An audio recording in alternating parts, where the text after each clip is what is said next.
Podcast pajak, Papeda 300 toh. Halo kawan pajak, kembali lagi bersama saya Anwar di Papeda Podcast 300 Kanwil DJP Papua, Papua Barat, dan Maluku. Tempat kita ngobrol santai tapi penuh makna. Jadi, tanggal 1 Juni diperingati sebagai hari kelahiran Pancasila. Pancasila sebagai dasar negara, Pancasila sebagai ideologi negara, terus Pancasila sebagai pandangan hidup, lalu juga Pancasila sebagai alat pemersatu bangsa. Tetapi, adakah hubungan antara Pancasila dengan pajak? Nah, karena pajak, kita akan membahas lebih jauh hal tersebut. Dan di sini telah hadir bersama kita Bapak Ade Yusuf. Beliau merupakan Kepala Seksi Administrasi dan Bimbingan Pemeriksaan Kantor Wilayah DJP Papua, Papua Barat, dan Maluku. Selamat pagi, Pak Ade. Selamat pagi, Pak Anwar. Bagaimana kabarnya Pak hari ini, Pak Ade? Alhamdulillah baik, bisa hadir di sini di podcast Papeda kita.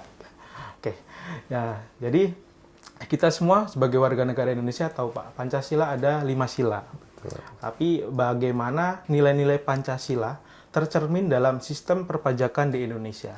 Oke. Menurut Pak Ade, ada pandangan tersendiri mungkin? Sebelum saya menjawab pertanyaan itu, saya ingin sedikit cerita tentang saat Pak Soekarno berpidato pada tanggal 1 Juni 1945 di sidang BUPKI, Badan Penyelidik Usaha Persiapan Kemerdekaan Indonesia. BPUPKI. Ya. Pada saat beliau berpidato, beliau menyampaikan 5 sila yang menjadi dasar negara ini kenapa ada. Nah, selain itu, ingin saya sampaikan juga bahwa Pak Soekarno dalam autobiografinya, Soekarno Penyambung Lidah Rakyat, menyampaikan bahwa beliau mengaku bahwa itu bukan ciptaan beliau, melainkan menggali dari bumi Indonesia, tradisi-tradisi yang ada di Indonesia, disaripatikan, itulah ketemunya Pancasila. Adapun prinsip pertama yang ditawarkan oleh Soekarno dalam pidatonya, biasa kita sebut sebagai nasionalisme, yang jadi sila ketiga, persatuan Indonesia. Yang kedua disebut sebagai kemanusiaan dan internasionalisme, yang menjadi sila kedua. Nah, dua ini disebut sama Soekarno sebagai sosio kebangsaan atau sosio nasionalisme. Yang selanjutnya permusyawaratan dan perwakilan serta kesejahteraan sosial bagi seluruh rakyat Indonesia sebagai sosio demokratis, sosio demokrat. Dan yang terakhir bahwa seluruh sila ini diterangi dengan cahaya kepercayaan kepada Tuhan Yang Maha Esa. Nah, sehingga kalau diperas menurut Soekarno itu 3. Nah, kalau diperas lagi menurut Soekarno ini menjadi satu perkataan tulen dari Indonesia yang disebut dengan gotong royong. Nah, gotong royong inilah yang mengaitkan antara Pancasila dengan pajak tadi. Nah, jadi kalau menurut Pak Ade nih, Ya. Bapak melihat adanya benang merah tidak antara gotong royong dalam Pancasila ini dengan kewajiban membayar pajak, Pak? Sebelum ke pajak itu membayar dengan gotong royong, kita cerita sedikit tentang gotong royong di kita. Boleh, Pak? Di Papua ini ya. Nah, masyarakat Papua yang sangat beragam dengan suku-sukunya, itu sebenarnya sangat terbiasa dengan kegiatan gotong royong. Nah, contohnya itu, kalau kita ke Papua Barat itu ada tradisi yang disebut dengan tradisi Anubeta di masyarakat Maibrat. Ya. Kemudian tradisi kalau di pegunungan itu tradisi bakar batu. Kemudian di teman-teman di sini di Sentani juga itu dalam mendirikan bangunan, dalam membuka kebun, itu semuanya mengagungkan atau melakukan gotong royong. Pak. Contoh aja ya, tadi yang Anubeta itu, Mas. Ya. Jadi di dalam prosesi tradisi Anubeta itu, masyarakat bahu-membahu melakukan secara swadaya berbagai hambatan, tantangan yang dihadapi oleh masyarakatnya. Biasanya ketika pembukaan kebun, ladang, menyekolahkan anak, bahkan membayar ada anggotanya yang akan menikah begitu, itu kan ada pembayaran mas kawin itu ditanggung sama-sama. Maupun misalnya kalau ada perselisihan, ada denda adat dan seterusnya ditanggung sama-sama. Demikian juga dengan tradisi bakar batu, Pak Anwar. Jadi kan kalau dari tradisi bakar batu, seluruh anggota itu ikut makan bersama-sama. Nah, tradisi bakar batu itu membutuhkan waktu yang lama kan itu untuk Persiapannya apa ya? sampai seluruh makanan cukup matang dan seterusnya. Sehingga dalam tradisi bakar batu juga mengajarkan bagi masyarakatnya ketaatan, disiplin, waktu, tempat dan seterusnya, kerelaan untuk dapat bagiannya, kemudian berdiskusi, saling menerima atau menyampaikan pendapat.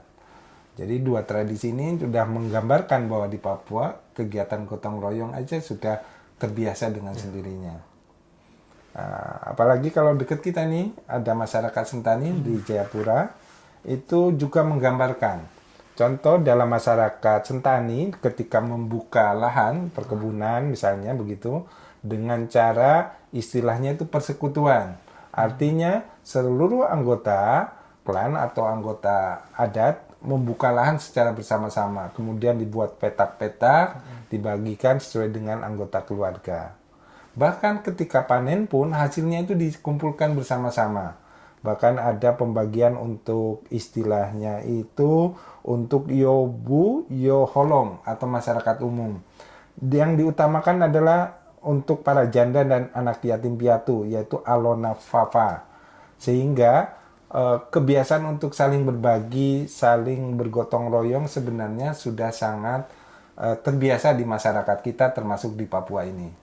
Nah, dari sana itulah benang merahnya gotong royong. Nah, pada dasarnya sejatinya pajak adalah gotong royong saling berbagi beban. Di mana untuk mencapai suatu tujuan kan butuh biaya. Nah, biayanya ini kita tanggung sama-sama. Bagaimana caranya? Ya dengan cara membayar pajak. Baik itu yang mampu lebih banyak membayarnya, maupun setiap orang ikut berpartisipasi walaupun tidak terasa. Misalnya Pak Anwar lagi beli kopi, dalam kopi itu harganya kan ada pajaknya juga tuh. Ketika membeli baju, ibu-ibu beli lipstik, dalam harga lipstik itu kan ada pajaknya juga. Nah, itulah bentuk dari gotong royong dalam perpajakan. Saya kira demikian benang merah antara Pancasila dan perpajakan. Jadi tanpa sadar pun kita sudah berkontribusi ya Pak ya di situ ya Pak. Betul. Dan itu sudah merupakan tadi inti dari kebiasaan tradisi kita untuk bergotong royong. Dekat sekali dengan kehidupan kita sehari-hari. Baik. Tapi di sini Pak, masih banyak itu masyarakat yang merasa bahwa pajak itu beban, bukan sebagai bentuk kontribusi tadi gotong royong tadi. Terus bagaimana mengubah persepsi itu di masyarakat Pak? Baik, terima kasih. Nah, ini sangat menarik dan sangat mendasar bahwa pajak dianggap sebagai beban kan begitu. Beban. Nah, orang pajak sendiri menganggap seperti itu kan, pembayar pajak terbebani dengan beban kan gitu ya, pajaknya itu. Nah, saya kira saya ingin menyitir sebuah pemikiran dari Konghucu yang menyatakan bahwa prinsipnya bahwa setiap manusia itu adalah baik. Nah, maksudnya bagaimana? Kalau Pak Anwar lihat anak kecil lagi berjalan misalnya di samping parit atau di samping kolam, tentu ada kekhawatiran kan gitu ya. Saya Pak Anwar, kawan pajak kalau melihat anak kecil di pinggir kali kan ada kekhawatiran untuk nyemplung dan seterusnya. Nah, itu menurut Konghucu adalah prinsip bahwa setiap manusia pada prinsipnya baik. Nah, sebenarnya pada prinsipnya masyarakat pajak juga baik karena wajib pajak juga manusia. Maka prinsipnya baik. Sehingga pada prinsipnya gitu menurut Konghucu membayar pajak juga seperti kan itu hal baik. Pasti sebenarnya tidak akan terbebani. Hanya saja kan itu mungkin tidak sadar. Kalau tidak sadar berarti kan disadarkan. Atau lupa ya diingatkan. Yang ketiga dibiasakan. Nah, bagaimana caranya? Nah, Konghucu menawarkan satu hal yang sebenarnya sederhana. Kembali aja ke tradisi. Kembali saja ke gotong royong. kembali saja ke kebiasaan-kebiasaan, sopan santun dan seterusnya. Loh kok bisa ya? Kan itu sederhana.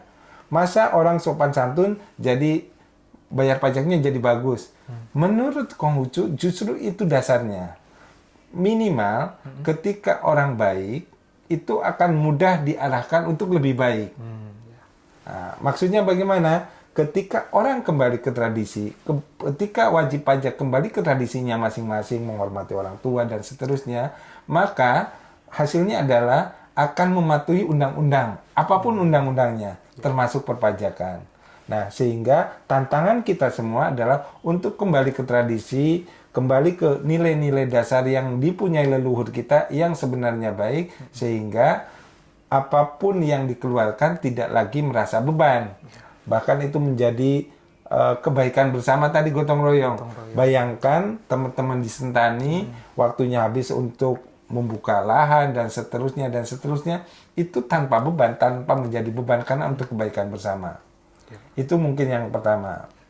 Yang kedua, rasa memiliki. Maksudnya, ketika kita tahu bahwa pajak itu untuk apa, mestinya ada rasa yang timbul bahwa itu milik kita. Bahwa jalan yang dibangun adalah milik kita. Bahwa saya digaji, Pak Anwar digaji untuk melayani masyarakat. Bahwa pendidikan, sekolah, dan seterusnya adalah milik kita.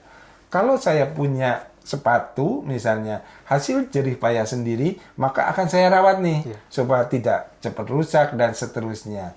Nah, prinsipnya Bapak Ibu, kawan pajak sekalian, jalan yang dibangun, listrik yang ada, lampu yang dibeli, itu adalah dari ketika ibu bapak belanja tuh, beli baju, dalam harga baju itu kan ada rupiahnya yang dibayar untuk pajak. Nah itu dibelikan buat lampu. Maka jagalah baik-baik lampu itu. Jagalah sepatu kita kan supaya nggak cepat rusak dan seterusnya. Demikian juga kami PNS sebagai abdi negara, sejatinya kami ini ada pelayan. Siapa yang dilayani? Ya kawan pajak semua. Karena kami ini ya digaji sama bapak-bapak, ibu-ibu, kawan pajak sekalian melalui pajak yang dibayarkan. Saya kira demikian. Nah, kalau kesadaran itu timbul, maka tidak akan lagi menjadi beban. Bahkan menjadi suatu dengan sukarela dan seterusnya.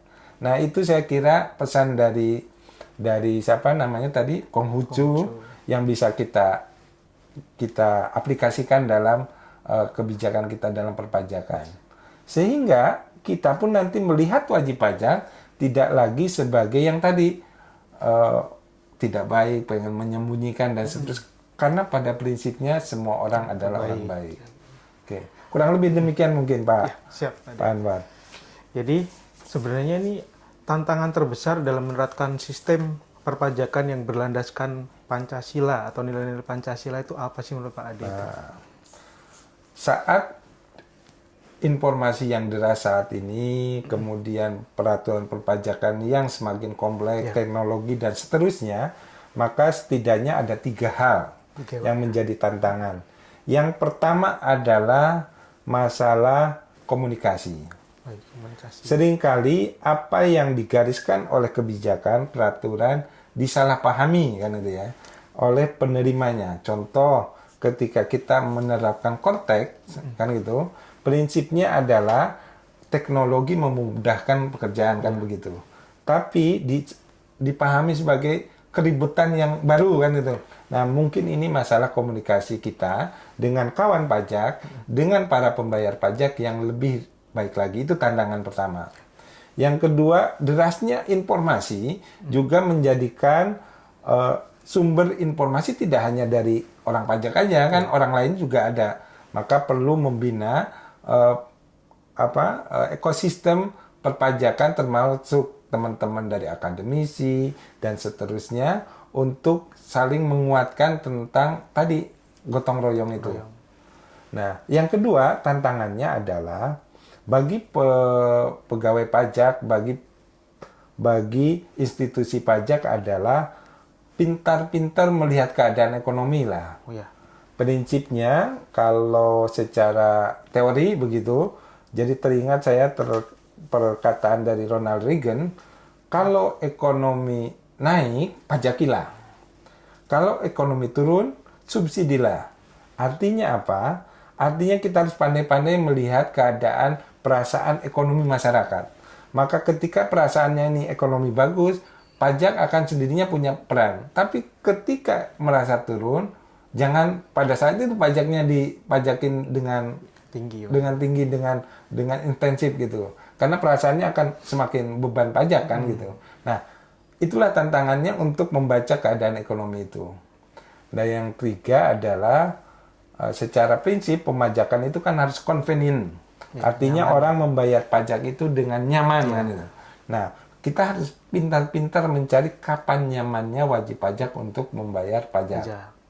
Maka adalah istilahnya pemotongan pajak, pajak tidak langsung dalam rangka convenient itu.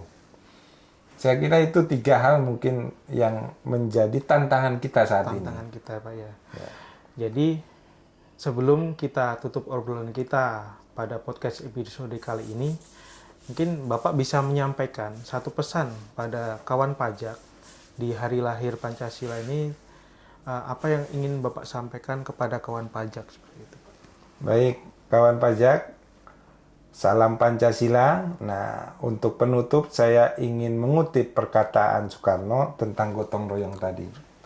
Bahwa gotong royong adalah hal yang dinamis. Lebih dinamis dari kekeluargaan. Saudara-saudara, kekeluargaan adalah suatu paham yang statis, tetapi gotong royong menggambarkan satu usaha, satu amal, satu pekerjaan yang dinamakan anggota yang saat itu hadir sebagai satu karya, satu pekerjaan. Gotong royong adalah pembantingan usaha bersama, pembantingan tulang bersama, pemerasan keringat bersama, perjuangan bantu-membantu bersama, amal semua buat kepentingan semua, keringat semua buat kebahagiaan semua. Istilah Soekarno itu holopis kuntul baris, buat kepentingan bersama. Itulah gotong royong. Prinsip gotong royong di antara yang kaya dan tidak kaya, antara orang Islam, antara orang Kristen, antara yang bukan Indonesia Tulen dengan peranakan yang bangsa Indonesia. Intinya untuk bangsa bersama-sama. Nah, di sanalah kita bisa ambil peran dengan cara kawan pajak, kami semua untuk ikut melaksanakan atau menunaikan janji Indonesia Merdeka, yaitu ikut meningkatkan kesejahteraan umum kan gitu ya, mencerdaskan kehidupan bangsa, melindungi segenap bangsa Indonesia dan tumpah tanah air Indonesia. Saya kira itu, dan selamat Hari Pancasila, salam Pancasila. Salam Pancasila. Obrolan yang sangat bermanfaat untuk menambah wawasan dan pengetahuan kita ya Pak ini Pak. Baik kawan pajak, sampai di sini dulu obrolan kita pada episode podcast kali ini. Jangan lupa, pajak bukan semata-mata kewajiban, tetapi bentuk nyata gotong royong kita sebagai warga negara dan wajib pajak. Sampai jumpa di episode selanjutnya. Salam Pancasila. Podcast pajak, Papeda 300 toh.